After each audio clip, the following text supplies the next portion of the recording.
Yo guys, before the video starts, I just wanted to say that 79% of you watching these videos aren't subscribed. Now I'm trying to hit 200k, it's a big goal of mine to hit 200k, it would mean the world, so subscribe right now for some TNA content, some wrestling content, and a lot of content this month in particular to help me get there, and let's get into the video.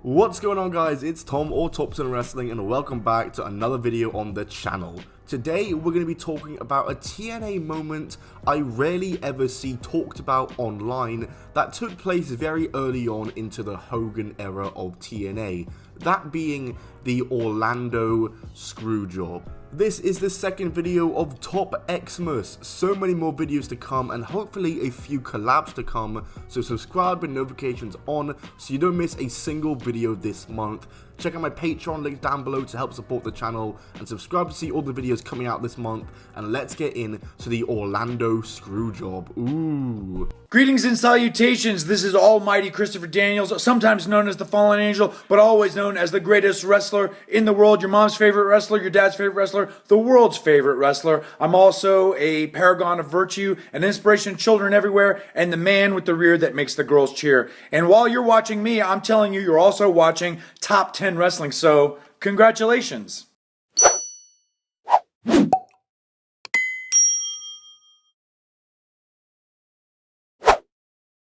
This is the first show following TNA Genesis 2010, so this is making it the first Impact following the change to the four-sided ring, and also since Sean Morley beat Christopher Daniels and squashed him in one of my least favorite matches in TNA history. Maybe one day I'll talk about that.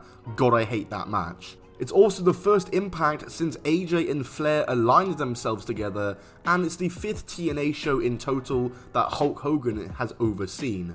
Ric Flair is out to start the show and he explains that he is in TNA to continue his lifelong feud with Hulk Hogan.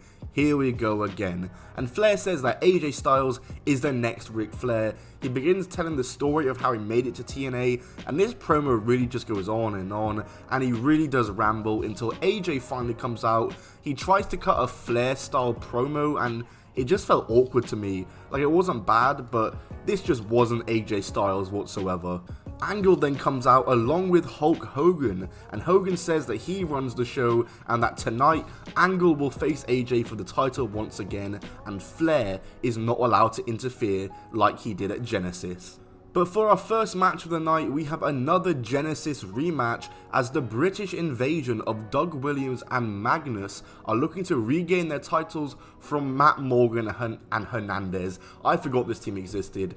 Pretty average match here. The main thing to discuss is the finish though, as Rob Terry throws his Feast or Fired case to Magnus, who accidentally hits Williams, and then Hernandez pins Williams to win, and Magnus doesn't break up the pinfall, and then they start blaming Rob Terry, even though Magnus was completely at fault. And then Mick Foley comes out and he beats them all up with a steel chair and shouts to the camera that he's going to see Eric Bischoff later tonight.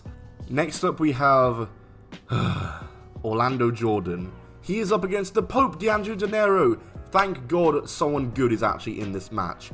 Pope is so damn charismatic and he looks really good in this match, so of course they give Orlando the win after getting barely any offense in. TNA 2010 booking never ceases to amaze me. I didn't realize this show had 2 Orlando Screwjobs. We get an interview with Angle about his match with AJ tonight where he condemns him and Flair, and then Eric Young and Nash are shown discussing their match tonight with the Nasty Boys. Yes, that is a match that's actually happening. Next up, we got some knockouts action as it's Madison Rayne of the Beautiful People versus Angelina Love, formerly of the Beautiful People, who only just returned to TNA the week before. The match is very short and Angelina wins. The match went on for about a minute, and then afterwards Angelina chokes out Madison with her shirt and takes down the Beautiful People, but the numbers game is too much for her as she's beaten down by all 3 of them, who all choke her out with the ugly stick. This whole segment plus match lasted about 3 minutes in total, and that is all the knockouts representation we got on this show.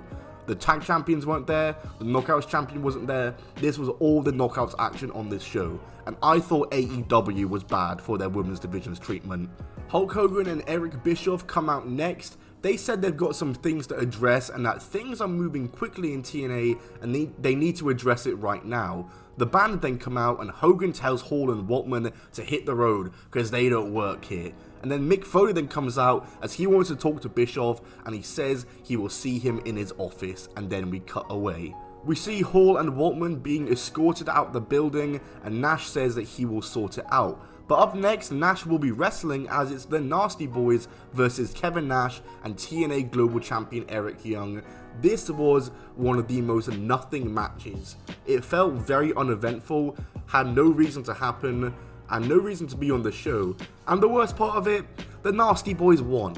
How on earth were the Nasty Boys even in TNA in 2010, let alone winning matches against Eric Young and Kevin Nash? Oh yeah, and then after the match, during the break, Team 3D just decided to destroy them with chair shots to the head. Bloody hell, they're like 70. Next up, Mr. Anderson. Anderson is out, and he will be speaking for the first time since his debut at Genesis. He says he isn't in TNA because of people's Twitters, emails, and text messages, which I would love to know who's texting him and how the hell they got his number. He starts talking about beating the monster Abyss, who comes up from behind him, and Mr. Anderson starts calling him stupid and just calling him names as Abyss just listens from behind and eventually beats him down. He goes for the Black Hole Slam, but Anderson is able to escape.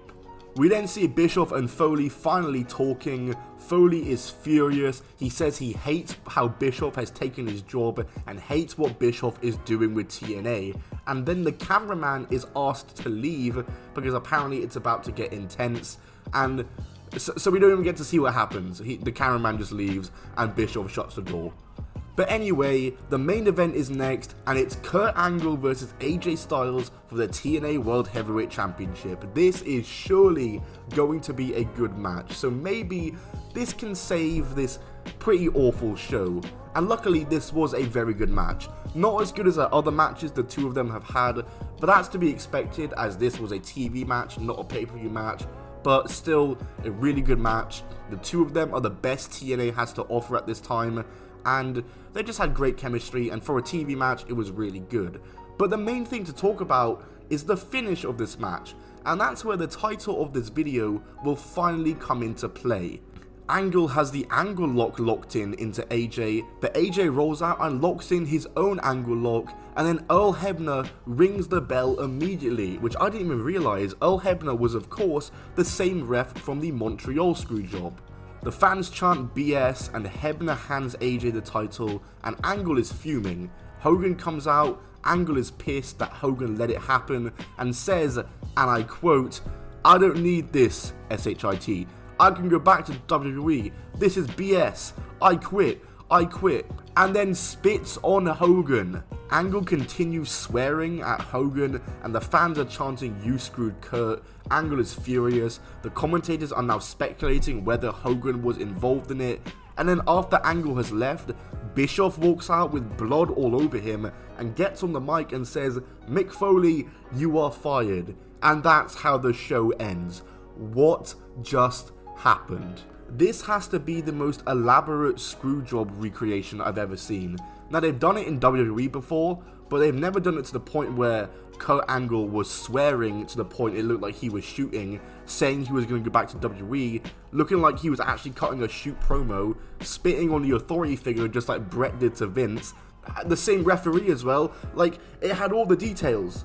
But overall, the show was a complete stinker. This was such an awful episode of Impact, and I can see why a lot of people blame the Hogan era on why they stopped watching, because this was just not good. I mean, you had Orlando Jordan beating the Pope in mere minutes, you had 3 minutes of knockout action, you had not a single good match, and the only good match you did have ended in an awful finish. But yeah, if you guys want me to review the next couple episodes of Impact for maybe a part 2, so we can see the fallout from this, then I will definitely do that. But that's been it for me, guys. I'll see you all soon. Follow me on Twitter. Thanks for watching this second episode of TopXmas. Subscribe for more videos this month. Follow me on Twitter, Instagram, my podcast, my Patreon, all links down below. I'll see you all soon. Goodbye, and keep on rolling.